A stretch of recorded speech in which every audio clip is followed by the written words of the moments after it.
இன்றைக்கான வீடியோவில் ரோஸ்மெரி செடிகளுக்கான ஒரு சூப்பரான டிப்ஸை தான் பார்க்க போகிறோம். ரீசெண்ட் டேஸில் நம்மளுக்கு வந்த கமெண்ட்ஸை படித்து பார்க்கும்போது நிறைய பேர் ரோஸ்மெரி செடிகளுக்கான ஏதாவது டிப்ஸை கொடுங்க அப்படின்னு கேட்டுட்டு இருந்தீங்க.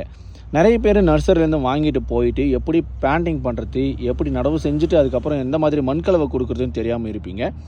செம்மண் கலவையில் நடவு செய்யணுங்க, ஓகேங்களா? இது கொஞ்சம் ஹார்டு வெரைட்டியாக இருந்தாலும் ஒரு சில கண்டிஷனுக்கு, வெதர் கண்டிஷனுக்கு க்ரோ ஆகாமல் போகலாம்.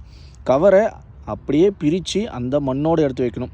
இதை கொஞ்சமாவது இந்த வேர் பகுதியை ஷேக் பண்ணிட்டீங்க அப்படின்னா வளர்கிறது கஷ்டமாக இருக்குங்க. இன்னொரு செடிகளை உற்பத்தி பண்ணணும் அப்படின்னு நீங்கள் நினச்சிங்கன்னா இந்த டெர்மினல் கட்டிங்ஸ், அந்த குருத்து பகுதியை கொஞ்சம் நீளமாக கட் பண்ணி ஒரு 5லேருந்து 10 சென்டிமீட்டர் நீளத்துக்கு கட் பண்ணி ஒரு சின்ன ஒரு பாட்டில் கோகோபிட்டை நிரப்பிக்குங்க. அதில் பிளான்டிங் பண்ணிவிட்டு மேலே ஒரு கவரை மட்டும் மூடி வைங்க. உங்களுக்கு இன்னொரு செடிகளை உற்பத்தி பண்ணிட முடியும். முக்கியமான விஷயம், இந்த வேர் பகுதியை ஷேக் ஆகாமல் பார்த்துக்குங்க. ஷேக் ஆகிடுச்சுன்னா இதுவாகும். ஸோ தண்ணின்றது ஒரு 2 நாளைக்கு ஒரு முறை ஊற்றி மெயின்டைன் பண்ணுங்கள். இந்த செடிகளை வேறு